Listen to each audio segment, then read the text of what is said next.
Claudia Posadas nació en Ciudad de México en 1970. Es poeta, ensayista, periodista y promotora cultural. Licenciada en Periodismo y Comunicación Colectiva por la Facultad de Estudios Superiores, Acatlán de la UNAM. Miembro del Sistema Nacional de Creadores de Arte. Fue becaria de varios programas de la Secretaría de Cultura a través del Fondo Nacional para la Cultura y las Artes, hoy Sistema de Apoyos a la Creación y Proyectos Culturales, entre ellos el de Jóvenes Creadores en Poesía 2000 y 2005 y el de Residencias Artísticas para Chile 2008. Fue fundadora de Pulsar Comunicación Cultural en 2006. Ha sido directora ejecutiva de la Asociación de Librerías de México y jefa de prensa, difusión y relaciones públicas en la editorial JUS, además de editora en Época y coeditora en Crónica Cultural. Ha sido miembro del Sistema Nacional de Creadores de Arte en 2011 y 2016. En 1997 obtuvo el primer lugar en poesía en el 29º concurso de la revista Punto de Partida. Ha impartido diversos cursos sobre literatura, periodismo y gestión de la cultura en instituciones como el Claustro de Sor Juana, la UNAM y la Sociedad General de Escritores de México. Ha publicado La Memoria Blanca de los Muros, poesía 1997, Liber Scivias 2010, que fue Premio Internacional de Poesía Jaime Sabines 2009, reeditado por la UNAM en el 2016. También la antología de la poeta chilena Carmen Berenguer, Plaza Tomada, poesía 1983 a 2020. Y su más reciente publicación es la antología de la poeta chilena Stella Díaz Barín, en la colección Vindictas Poetas Latinoamericanas, material de lectura, UNAM 2023. Poemas y ensayos, entrevistas de su autoría con autores hispanoamericanos de primer orden han sido incluidos en compilaciones de España y Latinoamérica. Con ustedes, la lectura de poemas de Claudia Posadas. Hola, ¿qué tal? Soy Claudia de México y agradezco muchísimo la invitación a estas conversaciones tan importantes que están dando voz a poetas hispanoamericanos de primer orden y que dan cuenta de la variedad, de la riqueza, de la belleza y del gran nivel discursivo, gran nivel de movimiento, de mutación, de constante movimiento, crecimiento, de constante desarrollo de lo que es la poesía hispanoamericana, latinoamericana. Y agradezco mucho a Tania Anaí Ramos esta iniciativa que hay que celebrar cada vez que un poeta, una poeta de este nivel, de esta sensibilidad, de esta belleza, pues den oportunidad y den la voz a la poesía. Muchas gracias. El primer poema que voy a leer es de mi primer libro, que se titula Liber Scivias. Sería un homenaje a un libro místico muy importante del medioevo, escrito por Hildegarda de Bingen, una monja alemana del siglo XII, absolutamente una conciencia adelantada a su tiempo y una mujer libertaria en todos los sentidos, en el sentido del discurso espiritual y teológico, en el discurso de la mujer, en el discurso de la sororidad, en el discurso artístico y en el discurso político, a través de muchas diversas estrategias permitidas en ese tiempo tan heteropatriarcal, tan opresor a la mujer, para justamente crear un espacio de libertad. Hildegarda de Bingen y uno de sus tratados más importantes, Liber Scivias, que sería como el libro del conocimiento de los caminos, en este caso de ella sería el conocimiento de los caminos hacia el espíritu, hacia la deidad. Y bueno, en mi caso es un camino igual del conocimiento, igual hacia el espíritu, hacia la poesía, hacia la psique, hacia el ser, hacia la completud. Puede tener diversas lecturas. Y entre otras cosas, en ese libro pues sí hay una búsqueda profunda, una exploración de una poesía del espíritu, que por supuesto abreva mucho en la poesía mística. Y en la poesía mística tradicional que conocemos, pero por supuesto en otros discursos, incluso opuestos, pero desde mi punto de vista son complementarios, como la alquimia, como el gnosticismo, como el simbolismo. Este poema pertenece, digamos, a esta parte gnóstica, se llama Consolamente, y podría ser el momento en que el alma, el espíritu, no sé, pues llega a la estancia noble, de la que hablaba Teresa de Ávila, y bueno, pues ya a purificarse, a fusionarse, como un preso previo para fusionarse a la divinidad, pero desde mi punto de vista es cuando llega a ser bautizado con este bautismo que se llama Consolamente, que era el bautismo que los cátaros, una herejía medieval que para mí es fascinante, llamada herejía porque no lo era, igual del siglo XIII, postre un poquito después de Hidelgarda, pues que fue aniquilada por la Inquisición. De hecho, la Inquisición fue creada para aniquilarlos en sendas innumerables y terribles hogueras en esta oscuridad medieval. Y ellos tenían otra manera de entender el espíritu, la religiosidad opuesta al discurso patrístico y a Roma. Y bueno, entre sus sacramentos se encontraba el consolamente, que era la especie de bautismo que se daba al iniciado o al morir, ¿no? Y tiene un fragmento en su lengua original, occitano medieval. Consolament. Aquel Sant Baptist per locals en espírits cesats ha tingut la gleixa de Déu dels apòstols ençà, és venguts de vos homes en vos homes, entro així, e ho farà entro la fi del segle. Aquel santo bautismo por el cual el Espíritu es dado por la Iglesia de Dios y los apóstoles, que será dado de buenos hombres a buenos hombres por los siglos, o hasta el fin de los siglos. Consolamente, oración o plegaria albigense. Llego a la estancia noble como entrar a una mansión de silencio después de las heridas del mundo. No fue necesario contar la raigambre de mi súplica. El vigilante, el que atenuó mi extrañeza frente a cualquier intemperie inconcebible, el augurio cuyas diminutas vibraciones fueron disueltas en la gravedad de los días, ya había medido, con su astrolabio, la hondura de mi cansancio a las órbitas extremas, previsto cada ebullición del magma. También ya conocía el nombre y la cantidad exacta de elementos, temperatura, los procesos que debieron cumplirse. Calcinatio, sublimatio, solutio, putrefactio, destilatio, coagulatio, conjunctio, tinctur.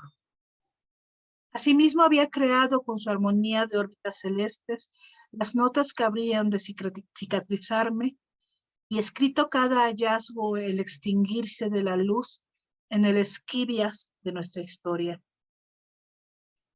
Faltaría contar la unión donde, siendo una sola estrella, tomaremos las leyes de la incandescencia y así brillemos en el uno, me dice el Eterno, con su mínimo fulgor de vuelo.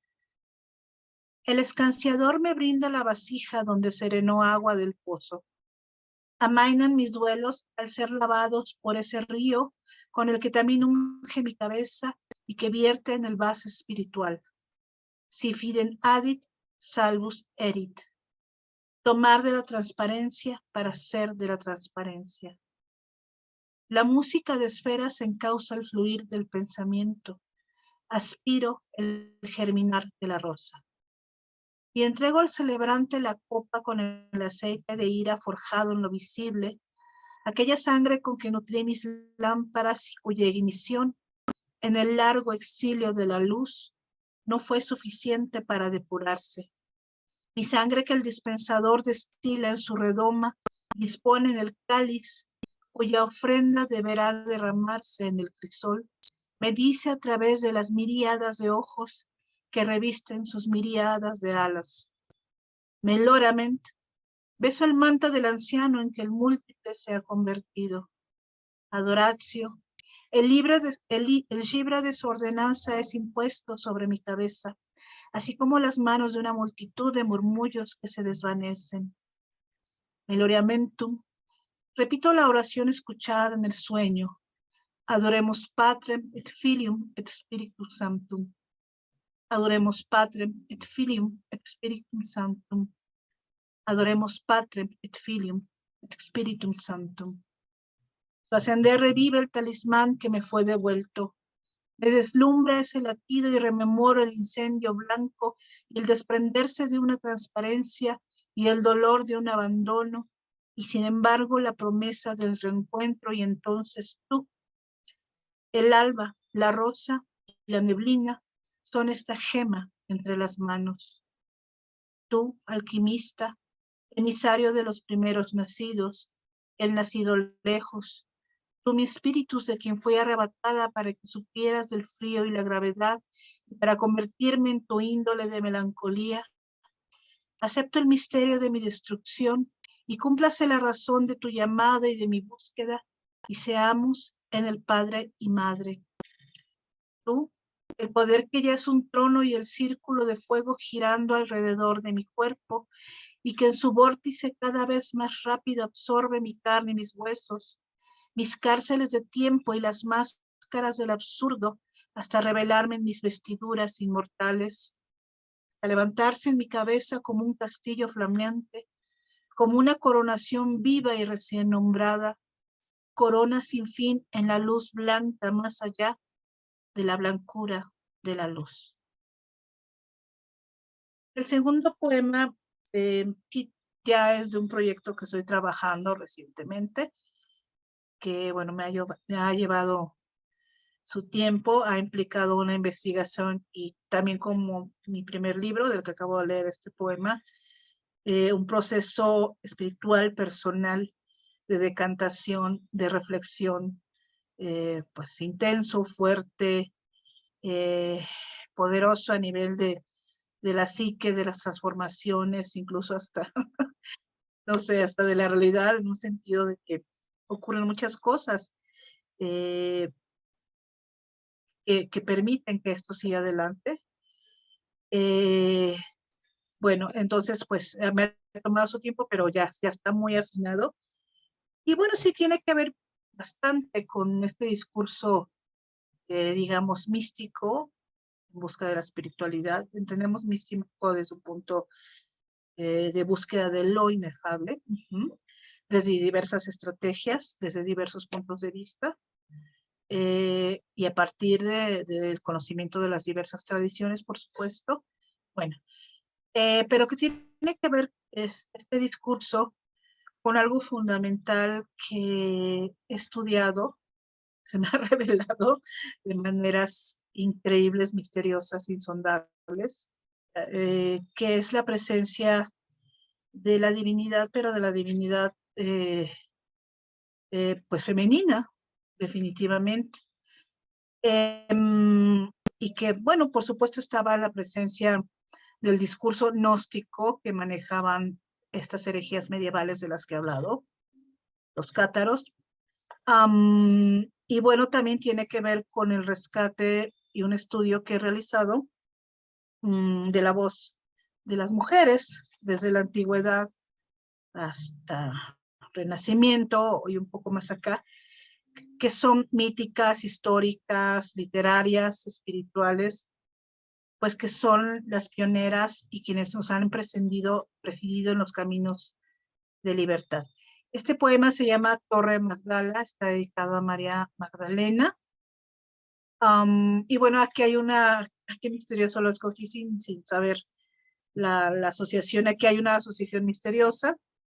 En la leyenda áurea de Jacques de la Vorágine, siglo XII, un libro iluminado del siglo XII, Cuenta que María Magdalena, después de la crucifixión del Cristo, etcétera, pues fue perseguida precisamente por ser ella la recipiendaria del verdadero mensaje del Cristo y ser la recipiendaria de la verdadera iglesia del Cristo y no Pedro, ¿no? Como la religión dominante, la patrística, el discurso romano, el cristiano romano, pues ha impuesto e impuso históricamente. Y por eso era importante destruir la imagen de la Magdalena. Pero curiosamente las leyendas dicen que la Magdalena junto con José de Arimatea y la hija de ella, la manifestación humana, eran humanos, pues fueron puestos en una barca en el mar, sin velos, sin remos, nada. Y era una manera también de lanzarlos a la muerte, una especie de nave de los locos.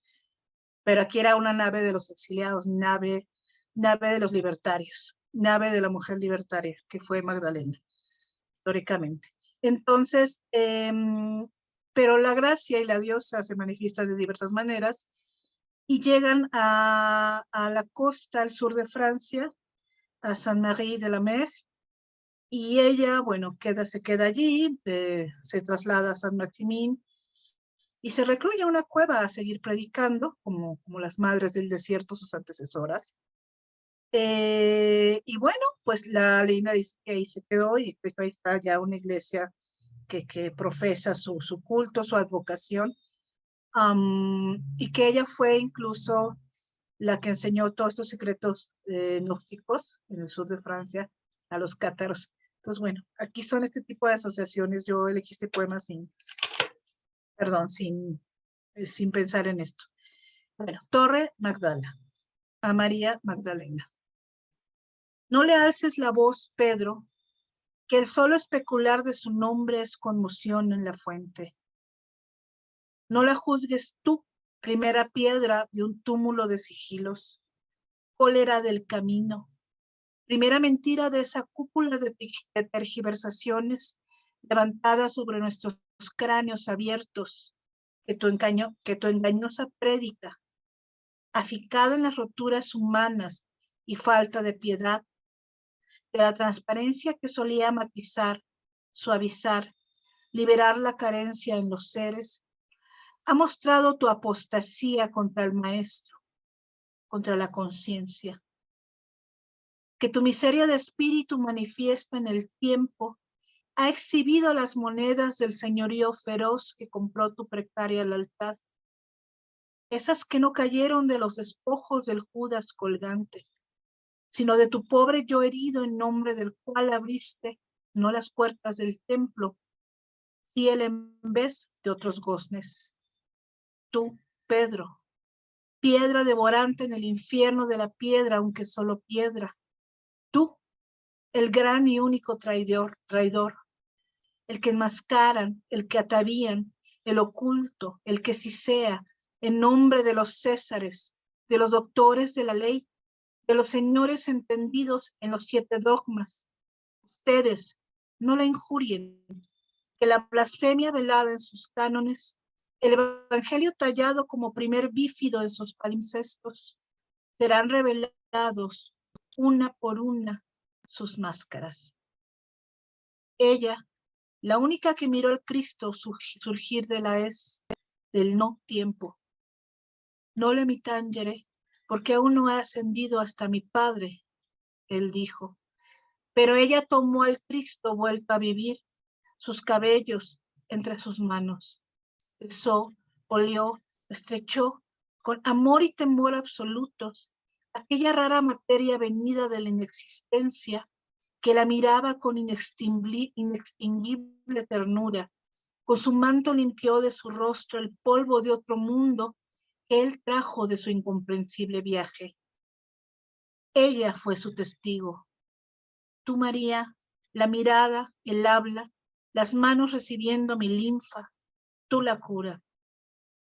Ella fue completud.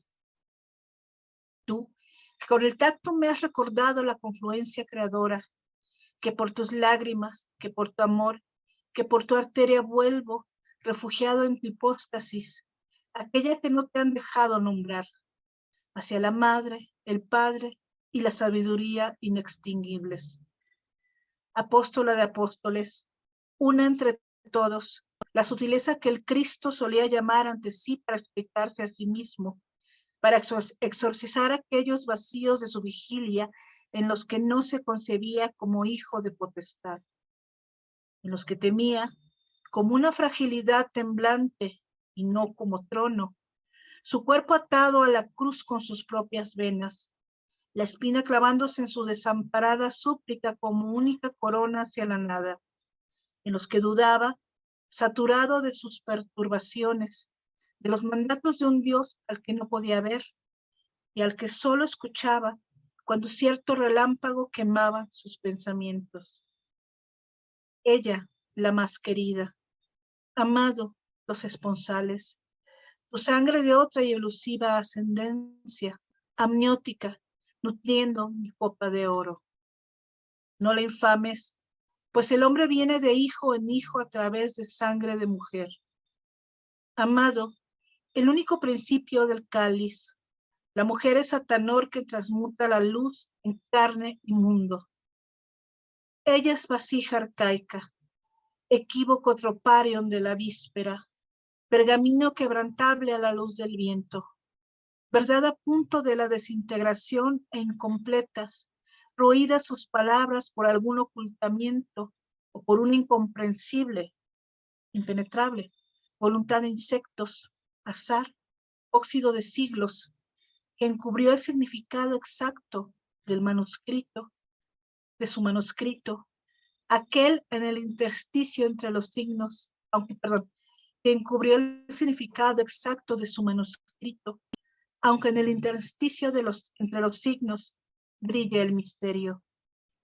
Ella es la verba que no puedes abarcar, ella el papiro, jamás el palimpsesto, ella la voz circundante, nunca la grafía apócrifa, ella la revelación. Quien descifra el sentido de esta escritura ganará la vida eterna, dijo él hace milenios. 7 esferas de alma blanda y diamantina, 7 diamantes, jamás 7 demonios, 7 secretos del encarnar y la unión definitiva entrevistos en sueños, ella. Amado, 7 virtudes para ti que me fueron dichas para la sanación del mundo. No la toques, no la rompas, no la afrentes. No alteres su esencia, frescura danzarina en la ranciedad de alabastro. Hónrala en su atmósfera temporal, en su altar a la deriva, barca sin timón ni vela en las mareas, en mareas intangibles, donde Tamar, hija, ya veía, y sin embargo, desde el puerto del despojo, el puerto de la siembra. Hónrala, nunca en el rostro descarnado tras la máscara de oro, en la cripta de San Mesimim de la Santo Bauma. Nunca, porque Nuestra Señora de la Mar jamás se mostraría como finitud siniestra. Dignifícala en sus palabras, testamento vivo. Amado, en el amor a nuestro propio corazón, amante de la estrella, está la ruta. A ella, la enaltecida. Tú mi torre, no mi cúpula. Tú la secreta iglesia que velará por mí. Tú mi peregrinar en las eras, tú, mi única y verdadera lealtad en este mundo, no la piedra. Tú, Magdalena, María, tú estas manos que no siempre han podido curar el odio a través del cual arde el devenir del humano. Tú, mis ojos en esta penumbra. Tú, mi boca en esta tierra ajena a mis índoles. Tú que hablarás por mí y desde ti, y que nunca serás desintegrada, destruida, inadvertida. Tú, apóstol apostolorum, mas tú la fuente, el disolverse, tú esa dicha, la promesa de ese reino. Por último, un poco entre alejado y un poco entre cercano a un discurso del espíritu, pero sí quizá un discurso de la trascendencia de la conciencia, del espíritu, de la fuerza humana, en este caso de la mujer, más allá de este tiempo, de esta materia. Quiero leer este poema que se llama Christine llora a la Pucelle. Y bueno, está dedicado a Christine de Pizan y a Juana de Arco. Christine de Pizan es una escritora del Renacimiento, siglo XV, italiana, pero afincada en Francia, en la corte francesa de Carlos el Sabio durante la época de la Guerra de los 100 Años. Es la primera mujer que vive de su profesión de escritora, de su pluma, la primera que defendió y que habló de la mujer a través de su escritura. Esto lo refiere Simone de Beauvoir en El segundo sexo. Y la primera mujer que se procuró todo un espacio personal para escribir, y por tanto es como hermana antecesora del cuarto propio de Virginia Woolf. Ella finalmente representa una conciencia fundamental, la primera de las primeras mujeres que como tal podrían tener una conciencia de género, una precursora del feminismo y de la mujer escritora, de la libertad de la mujer escritora, creadora. Ella se opuso al heteropatriarcado de su tiempo, conglomerado o aglutinado en la Universidad de París o en la Sorbona, que pues era un poder intelectual muy influyente, junto con los poderes fácticos de Roma y de la nobleza, que seguían controlando, por supuesto, a la sociedad. Bueno, hoy siguen controlando desde otros blancos, desde otros discursos, y por supuesto a la mujer. La mujer en ese tiempo no podía administrar bienes, no podía heredar, no podía tener voz pública, y finalmente Christine fue la primera que tuvo una voz pública e inició un proceso fundamental en la historia de la mujer que se llama la querella de las mujeres. En ese momento, como dije, en Francia estaba pues ya los últimos años de la llamada Guerra de los 100 Años contra Inglaterra, defendiendo sus territorios. Y en ese tiempo, así, tiempo de Christine, surge la figura de Juana de Arcos, estrictamente contemporánea de Christine. Que hay toda una leyenda, todo un mito, que finalmente ella defendió a su país y llevó pues a la unificación de esta Francia, y apoyó en la causa unitaria, en la causa francesa, no en la causa extranjera inglesa, pues justamente para llevar para que se organizaran y se reestructuraran los poderes, ¿no? Ella llevó al rey heredero de la casa Valois en ese momento, Carlos VII, nieto de Carlos V, protector de Christine, pues lo llevó a coronar hacia Francia y empezar a unificar el proceso. Sin embargo, Juana fue traicionada por estos mismos poderes que la encausaron y utilizaron su figura de doncella libertaria, que venía de las leyendas antiguas, y fue entregada justamente a los poderes traidores, en este caso, bueno, a los poderes religiosos, que a su vez la entregaron al brazo secular de la iglesia, y justamente a esta misma Universidad de París, estos intelectuales de esta Universidad de París, a los que Cristina enfrentó, y fue quemada viva por ellos. Es un drama tremendo. Pero pues resulta que Cristina en sus últimos años, ya recluida en una abadía, Saint-Louis de Poissy, con su hija, después de haber luchado mucho por su vida, su sobrevivencia, su escritura, su país, no se sabe, salvo que su último poema, que es en torno a en torno a Juana de Arco. Y es una celebración y una alegría profunda para Christine, que una mujer fue la liberadora de su país, con lo que su causa de defensa a la mujer, pues se veía coronada. Y era la gracia, como dice Regine Pernot, su su biógrafa, una medievalista hermosa, fundamental, especialista en la vida, biógrafa de Christine. Quiera la gracia que Christine haya muerto sin saber que Juana de Arco, esta mujer a la que tanto admiró y en la que veía reflejada la culminación de su lucha, pues fue asesinada por estos mismos poderes contra los que Christine se enfrentó.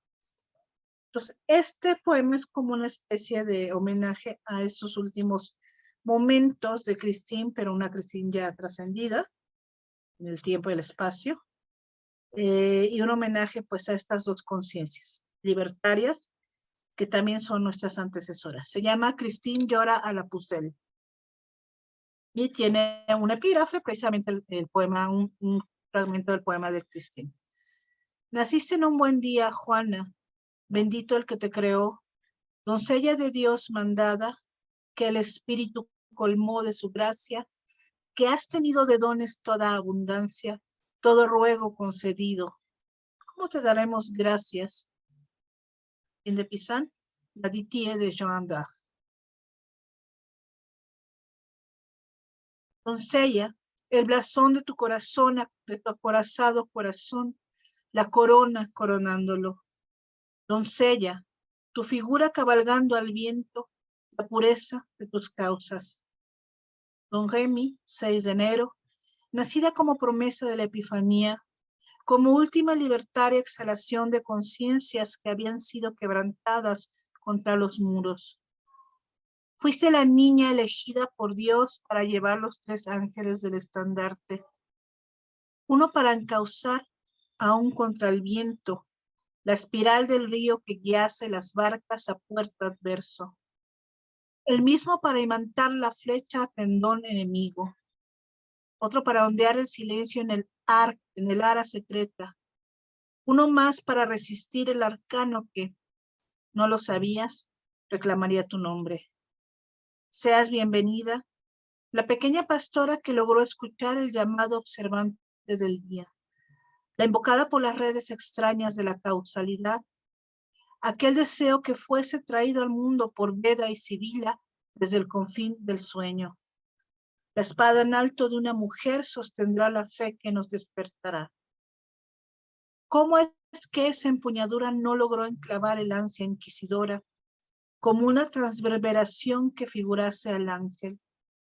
¿Cómo fue Juana que no logró detener al verdugo al perturbarse en la transparencia oracular de tus ojos, al ver su cráneo hundido por siempre bajo la mezquindad de su juicio?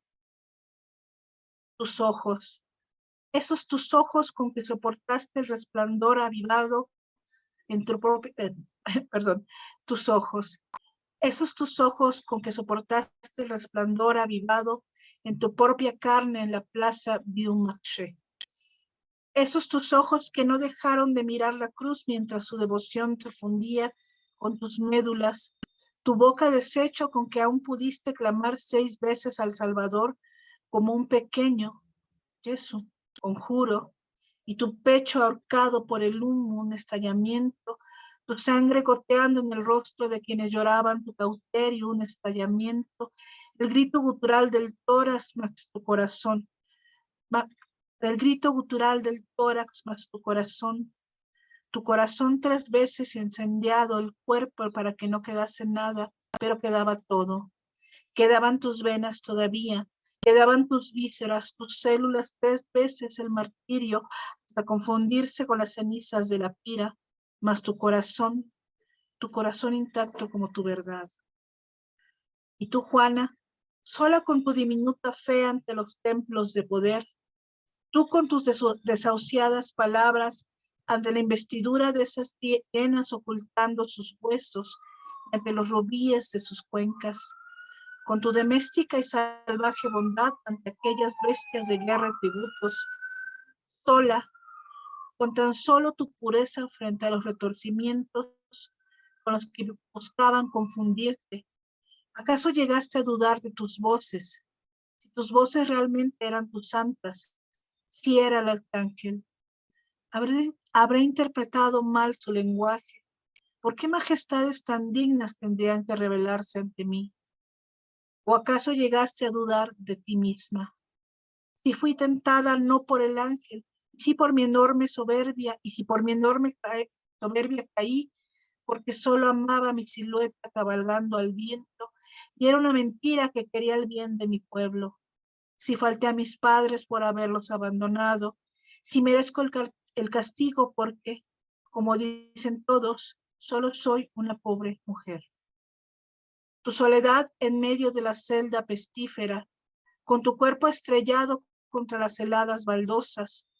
Cuánto dolor, cuánto llanto, Juana. Habrías llegado a maldecir a ese tu rey por haber sido indigno del orbe que Dios puso entre tus manos puso entre sus manos debido a tu estandarte. Espero que sí, por la maldición intrínseca a sus miserables restos. No, mi delfín, tú no puedes abandonarme porque soy la doncellez dicha por los profetas. No debes, rey mío, porque también fui tocada por el sol que te coronó en Gems. No debes, no puedes, no tú, Mongua. ¿O habrías dudado, Juana, de tus ordenanzas? Desobedecí a mi príncipe y altiva libré las batallas que me había prohibido.